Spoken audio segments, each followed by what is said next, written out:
뉴스쇼 금요일의 코너 뉴스 속으로 훅 파고 들어가 봅니다. 권민철의 훅뉴스. 오늘도 권민철 기자 나와 있습니다. 어서 오세요, 권 기자. 안녕하세요. 자, 오늘 훅뉴스 무슨 얘기를 담아오셨어요? 오늘 또 이 관련 오디오부터 들어보고 말씀드리겠습니다. 예. 지문으로 해요. 꼭 지문 발인이 완료된 투표권을 받아 투표 문제가 나와서요. 투표하세요. 신분 좀 주세요. 지문 좀 주세요. 뭐 투표하시겠습니다. 이 어디예요? 네, 그제 있었던 민주당 경선의 현장 투표, 투표소 투표라고 하는데요. 관련 음향입니다. 아, 민주당 경선 현장 투표 상황. 네, 저희 뉴스쇼 팀의 정다솜 작가가 직접 투표를 해보고 왔는데요. 예. 또 대선 본선도 벌써 47일 앞으로 다가왔죠. 그렇죠. 그래서 오늘은 경선과 본선의 투표와 개표에 무슨 문제가 없는지 살펴보려고 합니다. 대선 경선과 본선의 투개표 문제. 네. 여기서 문제가 있으면 이거는 보통 문제가 아닌데요. 도대체 그렇죠. 어떻게 짚어보셨을지 하나하나 얘기 풀어보죠. 민주당 경선 이야기부터 해보죠. 예. 지금 민주당 경선은 예선이 아니고 본선이라고 하죠. 열기가 대단합니다. 어느 때보다도 더 엄중한 선거입니다. 예. 그런데 이렇게 잡음이 있으면 안 될 텐데 지금 상황이 그렇지가 않죠. 그러니까 세월호 인양 뉴스에 조금 가려지긴 했습니다만 현장 투표 결과가 사전에 유출이 됐어요. 맞습니다. 난리가 났죠. 네, 중간 개표 결과로 보이는 자료가 유출이 됐는데 예. 여론조사 결과조차도 투표에 영향을 미칠 수 있기 때문에 투표 앞두고 공개를 안 하고 있죠. 그렇죠. 그런데 개표 결과가 유출이 됐다. 이건 참 충격적인 일이죠. 예. 현장 투표 비율이 전체 투표의 14%밖에 안 되는데 이게 나머지 경선 투표에 영향을 미칠 수 있기 때문에 심각하다는 겁니다. 당은 곧바로 진상조사에 들어가겠다 얘기를 하긴 했습니다. 그렇습니다. 하지만 이보다 훨씬 더 큰 일이 벌어질 수 있는 투표가 있습니다. 바로 뭔가요? 이겁니다. 2차 선거인단 모집은 본인 명의의 휴대전화를 이용하는 ARS 투표 신청만 가능하며 선거인 명부 등재를 취소한 경우에는 다시 신청하실 수 없습니다. 그러니까 앞에서 설명했듯이 현장에 가서 투표하는 경우가 있고 네. 휴대전화 ARS 투표도 있잖아요. 한 가지 방법으로. 그렇습니다. 다음 주부터 진행될 휴대폰을 이용한 ARS 방식으로 투표하는 방식인데요. 예. 이거를 휴대폰 투표 또는 모바일 투표라고도 합니다. 그렇죠. 남아있는 경선 투표 86%가 바로 이 ARS 투표가 되겠습니다. 근데 뭐가 문제가 될 수 있다는 거죠? 바로 해킹 문제입니다. 사실 스마트폰은 작은 컴퓨터라고 하죠. 그렇죠. 그것도 늘 온라인 상태인 컴퓨터. 스마트폰이 이 보안에 취약하다는 건 너무나 잘 알려진 사실이죠. 고려대 김승주 교수의 이야기 들어보시죠. 예. 모바일 투표라는 것 자체가 어떤 시큐리티상의 위험성은 항상 존재하기 때문에 어떤 중요 선거에 적용하기엔 좀 무리가 있는 시스템인 건 맞아요.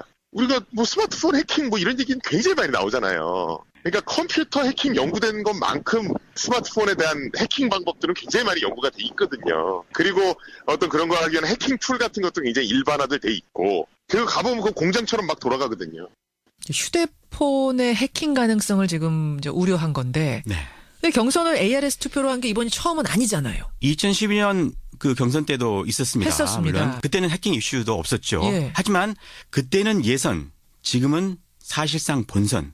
해킹의 유혹이 훨씬 더 큰 선거라는 게 다른 거죠. 그럼 외국에서도 본선을 스마트폰으로 투표하는 나라는 없습니까? 거의 없습니다. 다만 스위스의 일부 주에서 휴대폰 투표를 한다고 합니다. 그래요? 하지만 거기는 예선이 아니라 본선입니다. 따라서 중앙선관위 같은 국가 조직이 달라붙어서 보안 대응 체제를 마련하고 진행을 하는 거죠. 그러니까 해킹에 대한 것을 대응 체제를 만들어 놓고 진행하는 거다. 그렇습니다. 민주당도 그런 준비를 하지 않았을까요? 민주당 경선 룰이 정해진 게 올해 1월 26일이었거든요. 예. 그리고 2월 15일에 경선 참가자 모집을 했습니다. 예.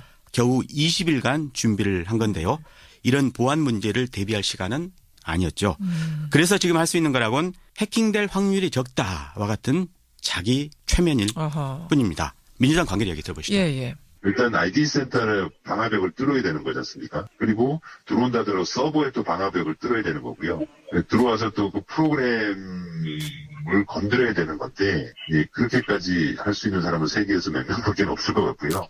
그렇게까지 할 수 있는 사람이 세계에 몇 명이나 있겠는가? 그러니까 걱정하지 말라 이런 건데 예. 어때요? 이 사람 말대로 설사 민주당 쪽 서버는 이 방어벽이 튼튼하다고 해도요. 예. 문제는 앞서 전문가가 지적한 대로 유권자 쪽의 스마트폰은 해킹에 무방비로 노출돼 있다는 게 문제가 되겠습니다. 그러면 중앙선관위가 나서서 관리를 좀 해주면 외국처럼 네. 그러면 좀 안심할 수 있으려나요? 그렇겠죠. 선관위야말로 그런 일을 전문적으로 하는 국가기관이니까요. 그렇죠. 하지만 선관위는 종이로 하는 현장 투표는 관리를 하지만요. 예. 휴대폰 관리는 관여하지 않고 있습니다. 우리의 선관위는 휴대폰까지는 신경 못 쓴다는 거군요. 민주당에서 선관위는 빠지라고 한 겁니다. 아하. 그래서 두 개의 사설업체가 지금 민주당 선관위 역할을 대행을 하고 있는 겁니다. 안 그래도 지금 민주당 경선이 과열인데 이렇게 보안 문제를 지적하고 나서면 안전 문제가 취약하다라는 문제가 제기가 되면 선거 결과의 권위 문제까지도 이어지는 그런 거네요. 문제가 있을 수 있죠. 물론 경선 결과에 대해서는 후보자들 간에 승복 사약이 있었습니다. 예. 하지만 이런 보안 사고가 났을 때 어떻게 검증할 건지 그에 대한 구체적 논의는 없었던 걸로 확인이 그래요. 됐습니다. 보안 사고로 인한 왜곡된 결과에 대해서까지 후보들이 승복을 할지 이거는 또 다른 문제로 지금 남아있는 거고요. 사실 이 얘기를 듣고 보니까 이게 민주당만의 얘기는 아니에요. 과거에 통합진보당 때 네. 통진당도 경선 과정에서 잡음이 있었고 대단한 홍역을 치렀었죠. 그랬었죠. 2012년 19대 국회의원 선거를 앞두고 온라인 경선을 했는데 예. 중복 대리 투표로 특정 후보에게 몰표를 줬다가 당원 460여 명이 사법 처리가 된 적이 있습니다. 그랬었습니다. 그 후유증 때문에 당이 쪼개졌고 몰락의 길을 걷다가 결국은 해산까지 됐던 거죠. 예. 그러니까 민주당도 경선 결과에 대한 불복 사태, 어떤 권위의 문제가 일어나지 않게 하려면 지금부터 미리 점검을 해야 돼요. 문제가 터지기 전에. 예, 그래서 제가 오늘 이 이야기를 드리는 겁니다. 예. 그리고 불복 문제와 관련해서 또 하나 생각해 볼 만한 게요. 바로 대선 본선 이야기입니다. 아까 전에 경선하고 본선의 투개표 문제 보자고 권민철 기자 그러셨잖아요. 그랬었죠. 자, 그럼 지금부터는 본선의 투개표 문제로 넘어가 보죠. 본선은 종이로 투표를 하니까 이 보안 문제에 거론할 건 없고요. 다만 개표 문제를 보려고 합니다. 대선의 개표 문제는 그동안에도 논란이 쭉 되오지 않았습니까? 네, 18대 대선 개표에 조작이 있었다. 그런 주장이 있었죠. 그렇죠. 급기야 이 문제가 국회 본회의 때도 거론이 되게 됐고요. 재작년 10월 대정부 질문에서 이 강동원 의원과 황교안 총리 간 공방 먼저 들어보시죠. 예. 총리, 개표 조작이라는 말씀 들어본 사실이 있습니까? 지금 의원님 말씀하신 내용은 사실과 다른 부분이 많습니다. 이 방송을 저희 내가 사람도 책임져요. 보고 국민들도 보고 있습니다. 자, 거기에 사실과 다른 말씀들을 하시는 부분은 조금 자중해 주셨으면 좋겠습니다. 자 보세요. 개표 조작은 있을 수도 없고 있어서도 안 되는 거예요. 있을 수도 없고 있지도 않았습니다. 자, 그런데 전국의 각 선거관에서 낱낱이 지금 밝혀지고 있어요. 이 정확히 뭐가 문제였죠? 우리나라 개표 방식은요. 투표가 끝나면 곧바로 개표하지 않고 투표함을 한 대 모아서 옮겨가지고 예. 한꺼번에 개표를 하죠. 그렇죠. 개표 분량이 많아지니까 투표 용지를 기호별로 분류해주는 기계가 필요했고 예, 사실 예. 그거를 또 도입을 했습니다. 문제는 이 기계 투표지 분류기라고 하는데 예. 이 기계가 분류를 못하는 표들이 적지 않게 나온 겁니다. 어허. 18대 대선 때에도요. 이 미분류표가 112만 표나 나왔습니다. 이 기계만 믿고 사람들이 검표를 소홀히 했던 거죠.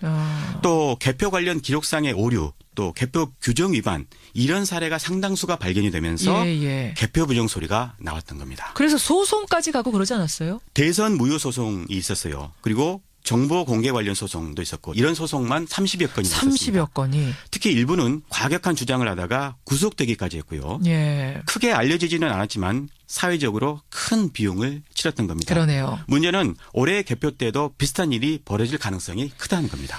대선까지는 아직 40일 넘게 남았는데 미리 어떻게 이렇게 단정적으로 말씀하세요? 개표 과정이 달라진 게 없기 때문입니다. 아하. 만약에요. 민주당에서 대통령이 나온다면 올해는 보수 진영에서 같은 문제를 제기할 수도 있다. 그렇습니다. 박근혜 전 대통령 탄핵 심판 대리인 맡았던 소석구 변호사 있죠. 예. 이분의 이야기 한번 들어보시죠.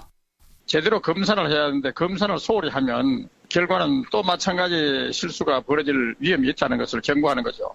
지켜지지 않고 전자개표제 이전해가 했다면 이거 선거 개표 부정에 대해서는 상당히 강력하게 문제 소송이 들어갈 수 있죠. 얼마든지. 승복할 수 없죠. 만약에. 그런 식으로 개표가 철저히 관리 안 되면. 이게 지금 서석구 변호사 말이에요? 그렇습니다. 그래요. 서석구 변호사 똑같은 지금 문제 제기를 해왔던 분 중에 하나입니다. 그래요. 그러니까 지난 대선 같은 방식으로 개표를 하면 나는 소송 들어갈 수도 있다. 물론입니다. 우리 팀이시면. 예, 그렇습니다. 그럼 어떻게 해야 된다는 거예요? 투표소에서 개표하면은 될 겁니다. 투표소 개표. 네. 그럼 개표함을 옮기지 않고 투표 끝나면 그 자리에서 바로바로 소화하자. 그렇습니다. 개표 시비는 개표 과정이 복잡해서 생기는 것들이거든요. 예. 그래서 가장 단순히 하자는 겁니다. 투표소에서 개표하면 개표 시간도 획기적으로 줄일 수 있고 예. 따라서 비용도 절약할 수가 있습니다. 앞서 말씀드린 이 사회적 비용도 물론 줄일 수 있고요. 그래서 민주당 송영길 의원이 이런 내용의 법률 개정안을 현재 제출한 상태입니다. 제출한 게 있군요. 그럼 지금까지는 그 자리에서 안 하고 중앙으로 다 모았던 이유는 뭡니까? 그것도 이유가 있으니까 모았을 거 아니에요. 만약에 투표 용지가 좀 애매한 경우 선관위 직원들이 직접 보고 나서 결정을 한다. 그러니까 일종의 전문성을 이야기를 하고 있는데 투표 용지의 가부를 판단하는 게 그리 전문적인 영역은 아니죠. 아니기 때문에 네. 그냥 각 투표소에서 해도 된다 이런 거군요. 그렇습니다. 다른 나라도 이렇게 한 나라가 있어요?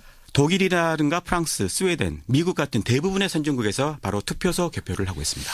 자, 이제 그렇게 하자라고 법안은 제출이 됐는데 이번 대선 치러지기 전에 개정이 될까요? 그건 좀 어렵겠죠. 그렇죠. 다른 대안이 있겠습니까? 현실적인 대안도 없진 않습니다. 이 투표지 분류기를 지금처럼 사용을 하되 예. 이 기계에서 이 전자개표로 인식할 만한 다른 기능은 모두 빼자는 겁니다. 무슨 말이에요, 그게? 18대 대선 때부터 이 문제를 주장해온 여수 솔샘교회 정병진 목사 이야기부터 들어보고 이야기하겠습니다. 예. 그대로 모든 그 개표 절차는 그대로 하되 한 가지만 안 하면 돼요. 투표지 분류기에 프린터기 장착돼 있잖아요. 그 프린터기 없애버리면 됩니다. 그러니까 프린터만 안 하면 돼요. 개표 상황표를 그냥 수기로 적게 만들면 선관위 주장한 대로 그냥 단순 분류 작업만 하는 기계가 돼요. 그렇게 하면은 수개표가 강화되죠, 당연히. 이게 무슨 말입니까? 좀 복잡한데요? 그 지금처럼 투표지 분류기에 의존하지 말고 예. 가급적이면 사람이 들어가서 손으로 직접 개표를 하자 이런 이야기를 지금 하고 있는 겁니다. 그러면은 다 개표를 해서 분류를 사람 손으로 해놓은 다음에 그 기계로는 다시 한번 검사만 하자 이런 거예요? 검토만 하자? 분류는 투표지 분류기가 하고 예. 나머지 과정은 사람이 하자는 겁니다. 애초에 분류만 해놓고 다시 다 일일이 사람이 수개표하자? 그렇습니다. 아하. 사실 현행 법에도 수개표를 하라 이렇게 돼 있었는데 지금 예. 투표지 분류기를 도입을 하고 그렇기 때문에 이게 전자개표를 하고 있다라고 하는 의혹을 받고 있는 거죠. 그런 거군요. 그 의혹을 끊기 위해서라도 수개표를 강화하자 그런 취지입니다. 그럼 시간은 상당히 걸리고 뭐 좀 물리적인 힘은 들겠지만 이게 예. 가장 정확하다 이 얘기인 거죠? 그렇습니다. 그래 근데 이게 이제 시행이 되려면 전자개표 부분을 좀 포기를 해야 된다는 얘기인데 유력 대선 주자들 생각도 중요할 것 같습니다. 후보들 생각 어떤가요? 문재인 이재명 후보는요. 투표소 개표에 찬성 의사를 이미 공개적으로 밝힌 바가 있습니다. 예. 하지만 국민들이 관심만 있으면 후보들과 무관하게 실현이 될 수가 있겠죠. 대통령도 사실 국민들이 파면한 거니까요. 예, 이 전자개표 문제 우리가 관과했던 문제에 대해서 대선 앞두고 다시 한번 생각해 봤습니다. 여러분은 어떻게 생각하십니까? 민주당 경선에서 지금 치러지고 있는 ARS 투표 문제도 관심 있게 보시고요. 본선도 마찬가지고 결과에 잡음이 없도록 우리가 미리미리 신경을 써야겠습니다. 생각할 거리를 던져주셨어요, 권민철 기자. 네. 수고하셨습니다. 고맙습니다. 훅뉴스였습니다.